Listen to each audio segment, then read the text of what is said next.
No अब हम एक एब्स्ट्रैक्ट क्लास बनाते हैं using the abstract keyword in the class name and abstract method. तो यहाँ पे हम एक क्लास बनाते हैं पब्लिक एब्स्ट्रैक्ट क्लास और इस क्लास का नाम रख देता हूँ मैं आई बैंक। और इसके अंदर हम दो मेथड डिफाइन करते हैं, पब्लिक एब्स्ट्रैक्ट वाइड, इसको कर लेता हूँ कॉपी, यहाँ पे कर देते हैं पेस्ट। ये मेरा एक एब्स्ट्रैक्ट मेथड हो गया। और यहाँ पे मैं अनदर फंक्शन बना लेता हूँ विड्रॉ मनी। अब ये मेरी क्लास क्या है, एब्स्ट्रैक्ट है। अब मैं इसको कर लेता हूँ कॉपी और यहाँ पे मैं कर लेता हूँ इनहेरिटेंस और यहाँ पे भी मैं कर देता हूँ इनहेरिटेंस। अगर हमने एब्स्ट्रैक्ट मेथड को इंप्लीमेंट करना है तो हम उसको लिखते हैं ओवरराइड के थ्रू।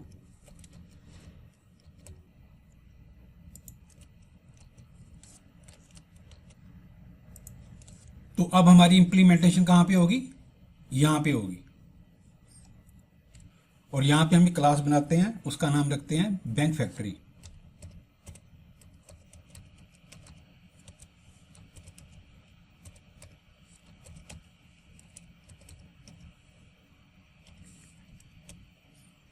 Curly braces. और यहां पे हम एक मेथड बनाते हैं public static wide bank object और इसके अंदर स्ट्रिंग बैंक टाइप। वाइड मैंने जान के लिखा था, हमने इसका रिटर्न करवाना है ऑब्जेक्ट। तो यहां पे मैं वाइड की जगह क्या कर देता हूं आई बैंक एंड ये आपका नल भी हो सकता है। अब हम आई बैंक का ऑब्जेक्ट बनाएंगे क्वेश्चन मार्क, क्योंकि इसकी वैल्यू नल भी हो सकती है। बैंक ऑब्जेक्ट नल। अब यहां पे हम चेक करवाएंगे, अगर आपका बैंक टाइप जो होगा वो अगर एसबीआई होगा तो वो हमें क्या वैल्यू देगा, बैंक ऑब्जेक्ट को असाइन कर देगा बैंक का ऑब्जेक्ट। तो यहां पे हम चेक करेंगे if bank type is equal to SBI, तो वो हमें स्टेट बैंक ऑफ इंडिया का ऑब्जेक्ट दे दे। तो यहां पे बैंक ऑब्जेक्ट क्या आ जाएगा आपके पास, new SBI bank. Else if, इसको कर लेता हूं मैं कॉपी और यहां पे कर देता हूं पेस्ट। अगर वो आपका एचडीएफसी बैंक है तो मेरे को यहां पे वो क्या देगा, एचडीएफसी बैंक का ऑब्जेक्ट दे देगा, असाइन कर देगा यानी कि। और यहां पे हम रिटर्न करवा देते हैं रिटर्न बैंक ऑब्जेक्ट।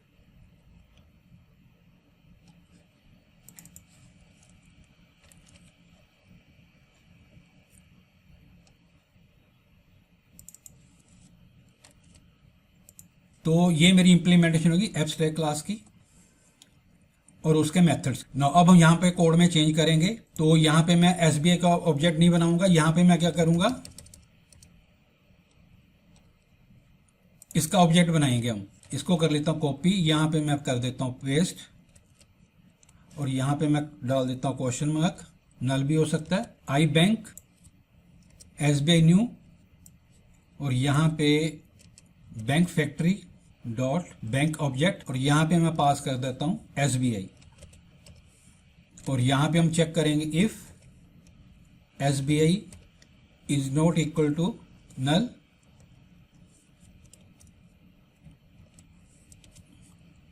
तो वो इन दो मेथड्स को कॉल कर ले। सिमिलरली यहां पे मैं डिफाइन करता हूं आई बैंक क्वेश्चन मार्क एचडीएफसी और यहाँ पे मैं इसको कॉपी कर लेता हूँ और कॉपी करके यहाँ पे मैं पेस्ट कर देता हूँ और यहाँ पे मैं पास कर देता हूँ एचडीएफसी बैंक। और यहाँ पे हम चेक करेंगे HDFC is not equal to null, तभी वो इन फंक्शन को एग्जीक्यूट करे, अदरवाइज वो आपको एरर दे देगा नल ऑब्जेक्ट की। अब मैं इसको कंट्रोल F5 से रन करूंगा और जो इसने नॉर्मल क्लास में मैं आउटपुट दी थी वही आउटपुट ये यहाँ पे भी हमको देगा।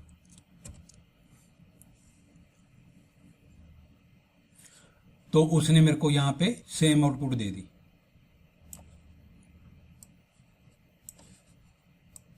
नो अब हम समझते हैं। अब हमने यहाँ क्या किया था, वैलिडेट कार्ड। अब मैं इसको गो टू डेफिनेशन करूंगा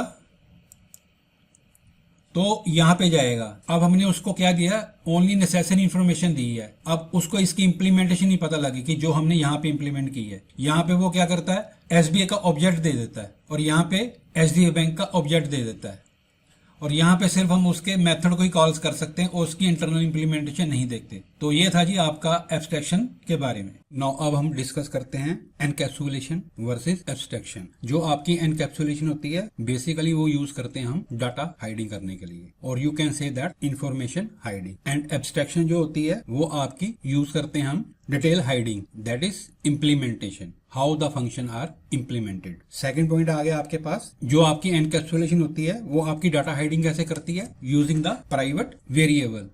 इसमें हम क्या करते हैं, जो आपके वेरिएबल्स को होता है हम उसको प्राइवेट कर देते हैं और हम उसकी प्रॉपर्टी को पब्लिक डिक्लेयर करके उसको यूज करते हैं and expose to the outside the class. और इस केस में हम क्या करते हैं, डाटा वैलिडेशन भी उसकी करते हैं। डाटा वैलिडेशन का मतलब क्या है कि कोई भी आउटसाइड द यूजर आपके डाटा को इनवैलिड ना कर पाए, उससे पहले हम चेक करते हैं अगर आपका डाटा वैलिडेट है तभी वो वेरिएबल में स्टोर हो। और in case of abstraction we implement functions और method is hidden from outside the class. और जो यूजर होता है उसको नहीं पता कि हमने मेथड को कैसे इंप्लीमेंट किया है। In encapsulation we group data member into a single unit called class, enum, structure और interface. But in case of abstraction principle we are using interface और abstract class and given to the user and hiding the implementation, that is we hide the child class। तो ये थे जी आपके main difference in encapsulation versus abstraction. No अब हम discuss करते हैं एडवांटेज ऑफ एब्स्ट्रैक्शन। तो सबसे पहला एडवांटेज आपका क्या है, abstraction provide only the method signature to the user by hiding how the member of a class implemented. यानी कि हम सिर्फ फंक्शन का या मेथड का सिग्नेचर देते हैं ताकि वो अपने प्रोग्राम में यूज करे और उसकी इंटरनल इम्प्लीमेंटेशन हम उसको हाइड कर देते हैं। सेकेंड पॉइंट आ गया आपका security. To increase the security of application or program, we provide only the necessary information to the user। जो भी आपकी क्लास को यूज कर रहा है उसको हम सिर्फ नेसेसरी इंफॉर्मेशन देते हैं, इंटरनल डिटेल हम उससे हाइड कर लेते हैं। थर्ड आ गया आपका maintainability. Without abstraction maintainability of application is not possible. Now in the next video I will explain what is the inheritance. अगर आपको मेरा ये वीडियो अच्छा लगा हो please like, share and comment on this video. Thanks for watching this video.